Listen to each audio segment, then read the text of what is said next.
I'm Evan Lazarus, Chief Knowledge Officer for T3Live.com. You don't become a great trader by watching videos and taking courses. You become a great trader through live screen time. Accelerate that learning curve by tapping into the experience of seasoned professionals. Currently, we're offering 5-day free trials to each of our 4 mentoring rooms. In the mentoring rooms, we teach our strategies in the context of the live market. To sign up for a free trial, go to the T3 Live education page, fill out the form, and get started when the next trading session begins. We hope to see you in one of our mentoring rooms.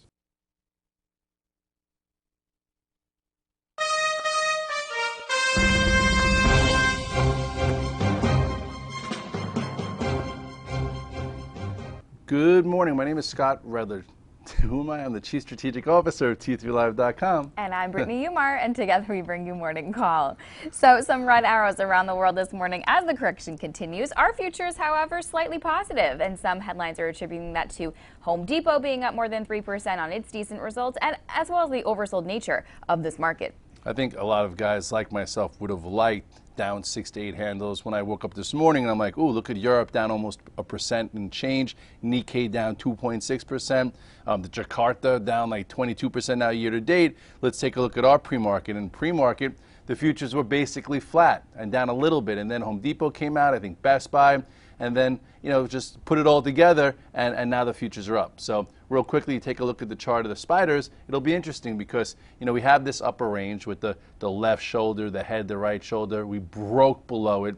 Yesterday, we tried to, bounce around this 165.50, but couldn't really close on our low. So I was hoping today we'd get a gap down and trade back above 164.76 for some type of retracement. So right now we're opening up a little bit. Let's see if we could hold it. And ultimately, usually markets try and at least tap, or test an unopened gap. And right here, that's that level. And we'll see today. Who knows? Maybe they fade this market, bring us through yesterday's lows, and then come back up later, and that would create that type of a setup. But right now, we're opening up. We'll see if the gap holds. If the gap holds, perhaps, we get that oversold bounce that some are looking for.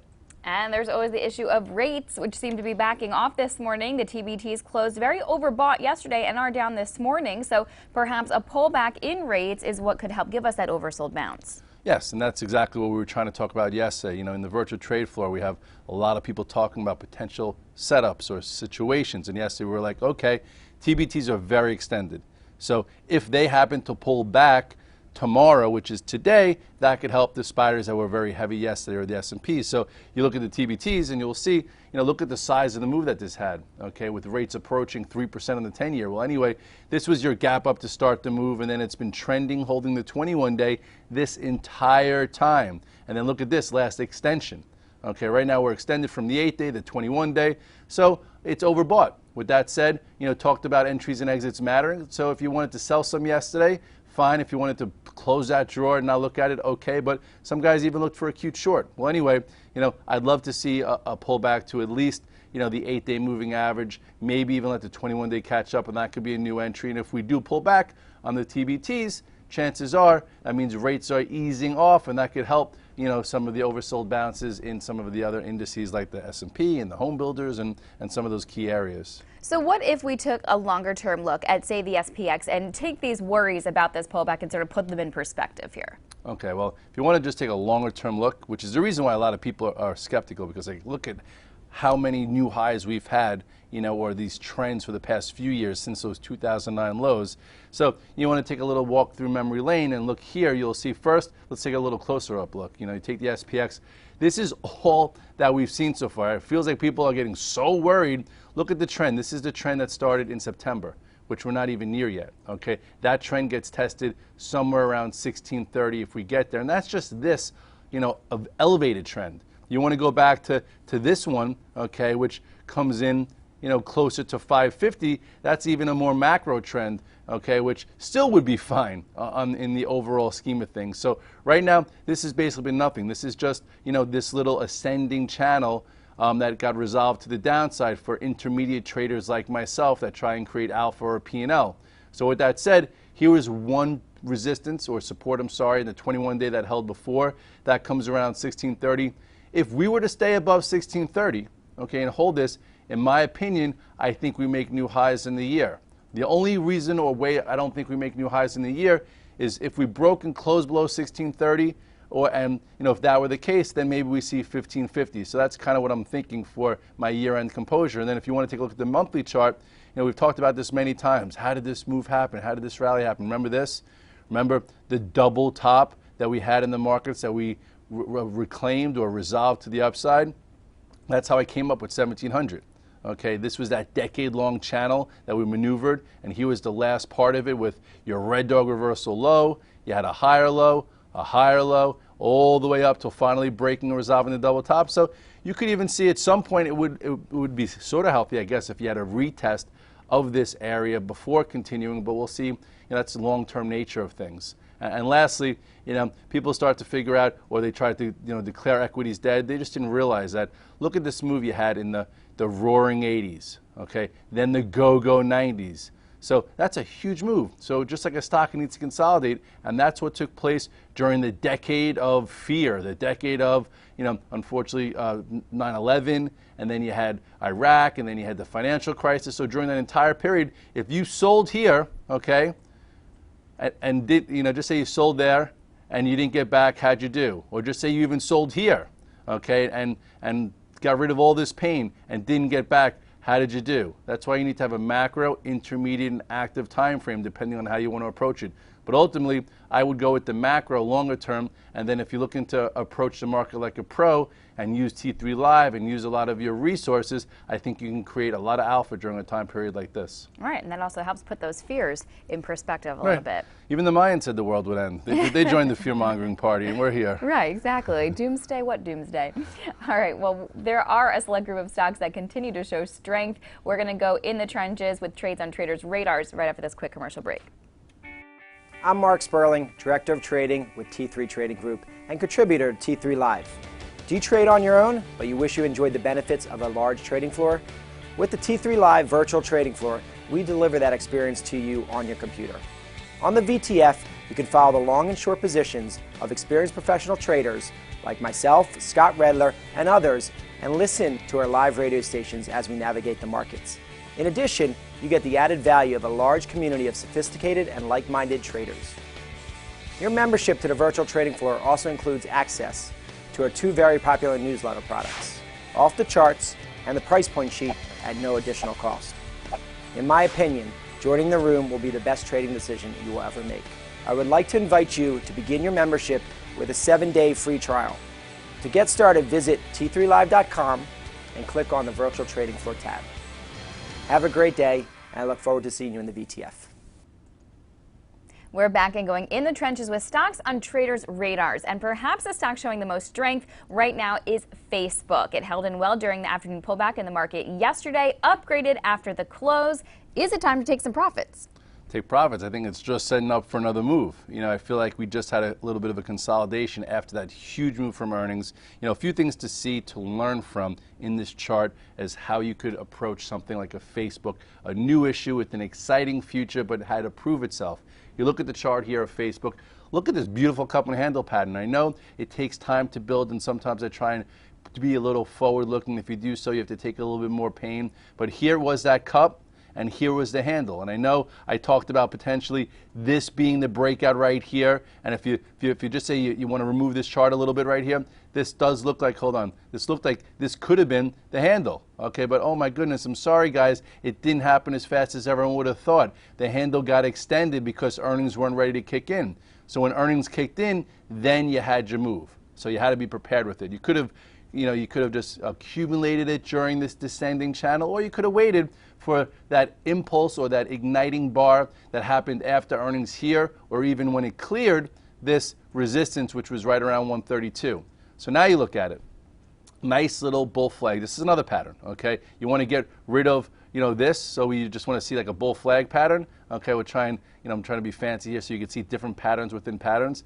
Okay, what does this look like? A big pole and then an upper flag consolidation.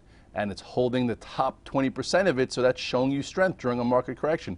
But anyway, let's go back. I'm having fun with this chart today. Anyway, you go to your daily chart to get a closer look, and here we are. Here is a gap up. This was a nice entry if you took it after the earnings high, and now it's consolidating, it's channeling. And now if it were to start getting above 38.28 and holding above it, I don't think there's going to be too much resistance here at the highs, and we could see 40 plus coming into the fall. It is showing its face as a leader for what could be the next market move when we see it or if we see it. So I would stay with Facebook. Apple has been showing relative strength lately. Now, it did get a downgrade by S&P Capital IQ to buy from strong buy. That analyst has a price target on the stock of $550. Okay, so 550, and right now, what is it, 505, 510? Anyway, analysts will say what they want, and people will speculate what's going to happen September 10th. Ultimately, the market and the stock has been acting much better. The market not, stock yes. Ever since the earnings, we've been trying to find and dissect one of these type of bounces that could last a little bit longer by measuring the commitment to it, and we've seen that here as of late. You look at the chart of Apple, you will see here was a gap up after earnings, your little commitment. Here was your ad when it crossed, this downtrend, broke higher. Here was when they sent out the invitation. Here's when it took back the 200-day. Nice move. Closed a little bit off the highs yesterday with the news that they were going to have 2 iPhones. I think people were expecting an iPhone and an iPad, so no big deal. Plus, I think Piper said something about the slowness in their Mac sales. So overall, I think if it were to hover in this range between 500 and 514 for a while, I think that would make sense. It could even, if it wanted to, which I don't think it will, if it wanted to explore this little range here and stay above, just say 490 to this, that would be very healthy. But I don't think yesterday's high of 513.74 will be the high of 2013.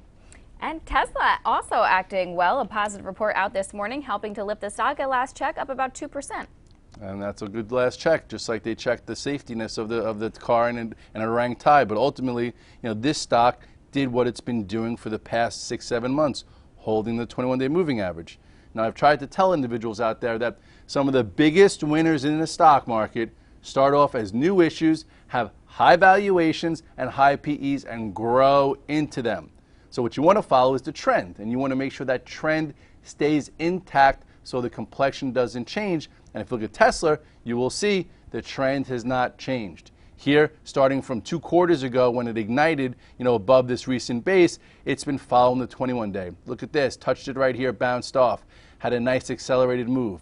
Could have even made some money short this, okay, when it broke this area on the Goldman Sachs downgrade.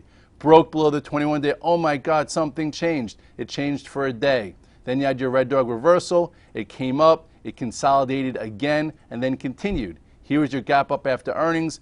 Market wasn't strong enough between barons and the downgrade. Pulled it back to what did Coinky think? The 21-day moving average. And now it's about $10 off that. So this is where your next resistance is. It comes in right around 150.50. Let's see if it reclaims that. But overall, in a time of market weakness, this showed relative strength, and the strength remains strong. And I love Elon Musk. Yeah, I'm a man crush on Elon Musk, right? Yes. Well, he gives you reason to. Well, yesterday we talked about looking for a red dog reversal in the market. We actually saw one from Amazon yesterday. Could have taken advantage of that.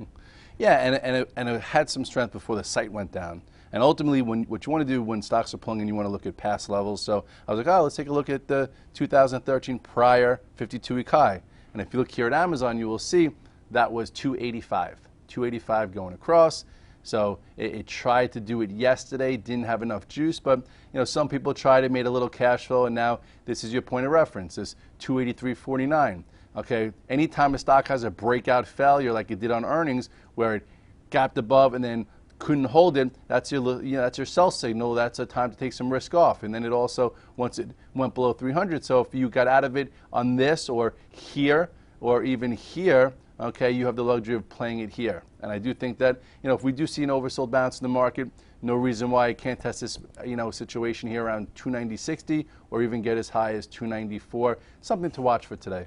And Green Mountain Coffee showed an impressive relative strength yesterday with 4% of gains. Would you be watching that today for continuation?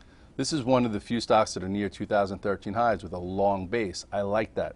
A lot of naysayers in the stock, a lot of shorts in the stock. I'm not going to talk about who, but anyway, with that being said, you look at the chart here and you'll see really nice consolidation. Look at this. This is your gap up. Here is your channel. All the moving averages are lining up. Here's your resistance. It's in the upper end of this channel. Not a lot of stocks can say that. So I'll look what the stocks tell me. The stocks tell me it's kind of strong here. Next real viable area where shorts are going to have to make a decision is probably around 81 to 82.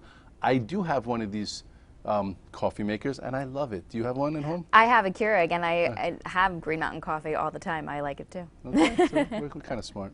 Yeah, well, how about some quick hits here? Let's check in on the metals. Let's talk the GLD, which is sitting right in front of the 100-day.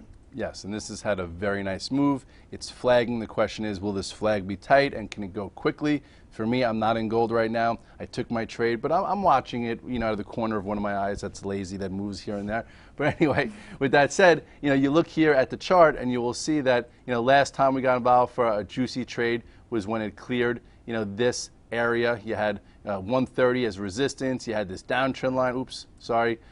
Come into play. Here's when it ignited, and now look at it. It's it's holding up there, not really falling out of favor. I think the test will be if we do bounce in the S&P. What happens with gold? How much does it pull in? It is extended from all the moving averages.